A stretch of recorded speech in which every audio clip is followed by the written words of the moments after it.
But now we're back live in the Winter Sports Hall here in Sofia for the final group. And the lineup looks like this. First to go will be Katarina Nekrasova and Valdis Mintals from Estonia. They'll be followed by the French couple Lynn Haddad and Sylvain Prive. Then it'll be Mandy Wurzel and Ingo Stoya, the defending champions. And finally from the Ukraine, Elena Belozhovskaya and Sergei Poltolov. What a great opportunity to look back at the performance from Oksana and Artur and keep it fresh in your mind, because in not too long you'll be able to compare it back to back virtually with Wurzel and Stoya.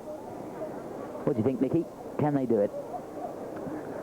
I don't know whether they can do it or not. They're going to have to skate out of their skin, because the quality in that skating of Oksana and Artur is just brilliant. Seeing it again, I was concentrating on watching her actually, and she really is great at presenting. There's a lovely balletic arms, but lots of panache, great extension on the legs.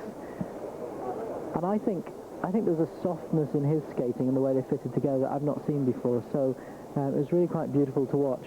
It was mesmeric, I think, and mesmeric, I think, yes. How do you compare it to Artur and Natalia Miskitunik? Well, I just think maybe there's a little more softness. I think that's the thing, but it could be the music, see, and it could be the choreography that's brought that out here. But I mean, I think you'd have to see it back to back really to have a straight comparison. She certainly looks more confident and more determined and confident on the jumps than Natalia did, particularly at the end of her career. Yes, yeah. Exciting though. Certainly is, and I'm sure the nerves will be fluttering around the stomachs of Mandy Wurzel and Ingo Stoya. It's never easy to defend a title. There's only one way to go. No, it's easier to come when there's nothing to lose. That's for sure.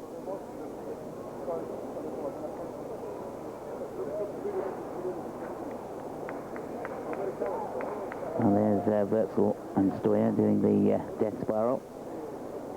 And they look in good form, very confident, and they for sure believe that they can take the title here in Sofia. So into the final minute of the warm-up now, and of course the first couple to go, Katarina Nekrasova and Valdis Mintals from Estonia, will be just taking it easy now, getting a last few minute words of wisdom from their coach on the side. And not a bad crowd, that has to be said, for the opening night of a European Championships. No, sometimes it can be a bit disappointing. We saw a shot a little earlier on, and and part of the arena wasn't quite full, but normally it fills up when you get the long programs coming on, and the Tuesday can be the least full. But the crowd have been really enthusiastic, I think, and appreciative of the good skating here, and that helps the skaters. Yeah, they certainly seem to be very knowledgeable indeed. And there's nothing more a skater likes than to perform in front of a crowd that is responding to the effort that you're putting into the performance out there. So there's confirmation of the lineup. The Estonians go first, followed by Haddad and Prive from France, then the reigning champions, Wurzel and Stoya, and finally Belozhovskaya and Poltolov from the Ukraine. The skaters take their leave, leaving the Estonians out there.